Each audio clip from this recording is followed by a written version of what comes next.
Hey, it's Michael Saul, but everybody calls me Tiny. And this video is, yes, Virginia, there will be a pullback. Market analysis for the week of May 29th, 2017. Now, of course, May 29th is Memorial Day, so the U.S. markets are closed. Enjoy the day. Yes, the day is about all those that gave the ultimate sacrifice, protecting our freedom. But it's okay to honor them with a barbecue and getting together with friends and all that. I mean, that's a part of it too, is honoring them that way. But again, if you were in the military or you know somebody that was, you are a hero in my book. And of course, for those that gave the ultimate sacrifice, well, we'll be forever in your debt. Let's take a look at the market. Now, the reason I named this week's video, Yes, Virginia, there will be a pullback, is I am reading a lot of Super Bulls that are saying we will not stop for more than what we saw back here. Maybe at best something we saw during the March decline. Okay, I do not agree with this statement. Now, I am not a bear. I've been accused of being one, but I am not a bear. I am looking for the market to move higher, but I think that a pullback may start anytime. I thought we would get a sell in May and go away type of move. If that was it, well, it was really short. But it doesn't have to be May 1st. I've said that numerous times. I just believe that we are due for, at a minimum, a sideways consolidation, a move back into this bigger range. And I also think that we could give up the entire election rally. Now, got a question this week. Why do I think that? Well, the main reason that I think that I have a strong feeling that that could occur is there is a ton of optimism out there. Now, granted, you can never time confidence, right? Confidence can go on much longer than many people have tried to anticipate. However, there comes a point where there are certain things lining up, such as the advanced decline line and the way junk is starting to act better than it has, right? But still not ripping. You can see it's at a new multi-year high, but it's still not ripping up to all-time highs. And there are some other indicators that I watch as well. But here's the deal. I've said this for the last couple of weeks. I'm going to repeat it again just so I make sure, sorry, that's better English, just so I make sure I am not confusing anyone or pretending to be on the fence about anything, whatever it is. While I do believe that we could start a pullback shortly, I don't have a sell signal yet. And now with the S&P up at new highs, for me, I would have to see this last low get taken out. And then we still have support coming up right here from the March low. And then we have the 200-day moving average. So it could take a while to go. And I am not sitting here saying, oh, it's time to just back up the truck and load up on the puts, sell calls, get short. No, that's not what I'm saying. But what I am saying is just watch it up here. We are on fumes here. We are very extended, and there is a ton of optimism out there that, in my opinion, could lead to a decline. So if you're on the long side, continue to trail your stops and manage your positions. I mean, that's kind of good advice anytime, but especially up here when everybody's just so Pollyannish and we're just going to keep going, we're just going to keep going. Maybe we will. But if you move your stops properly and not super tight, I mean, what's wrong with managing your positions? I don't know. If you disagree, leave a comment below. That's fine. I'm open to all your comments, good, bad, whatever it is. Okay? All right. So that's the S&P 500. Maybe we're going to get to, I'm using the SPY here, maybe we're going to get to 250.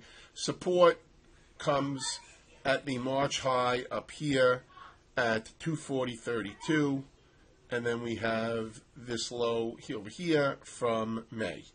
That's what I'm watching as support points, first-time support points. The NASDAQ continuing to rip it up here. Some of these stocks like Amazon just shy of 1,000. I mean, at this point, should get there. Apple Alphabet, a.k.a. Google. Okay, Netflix. Yeah, I mean, these stocks are all popping. And, you know, back to Amazon for a second. I don't know, this Amazon up to 1,000, does it remind anybody else of Qualcomm back in the day? Let's see if I could get a chart of Qualcomm here.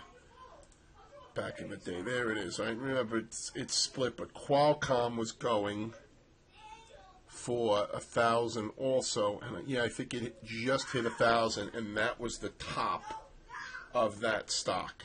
Okay? I'm sorry for all the background noise. My kids are taking showers and at 9:40 at night, and they like to, I don't know, play in the shower. All right.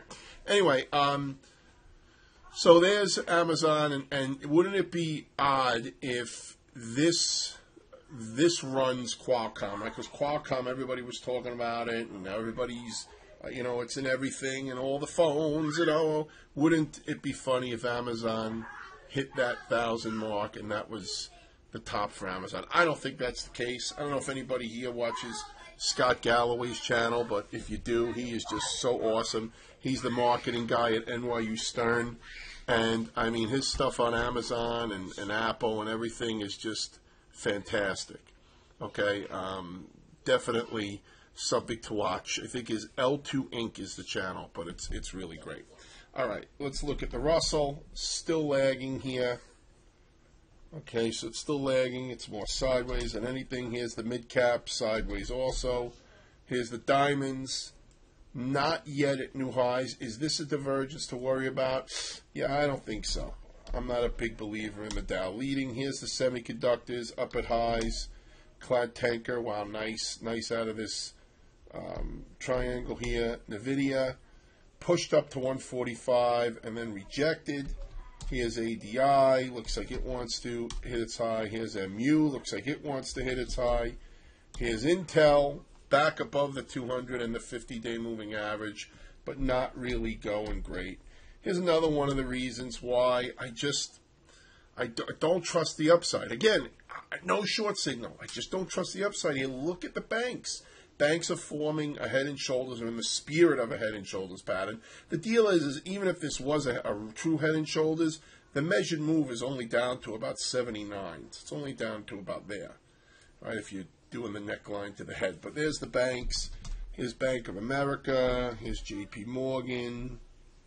If I could spell it right, that would be great. Here's Citigroup. All right, Citigroup outperforming a little bit. Bank of New York outperforming a little bit here. Okay, what about the broker-dealer? Yeah, it looks a lot like the bank. Here's Goldman into the 50-day moving average. So it's between the 50 and the 200. One of these ways are going to give. Here's Morgan, doing a little bit better above the 50-day moving average, but not by much. How about our Caterpillar? Right, we like to look at Caterpillar and John Deere.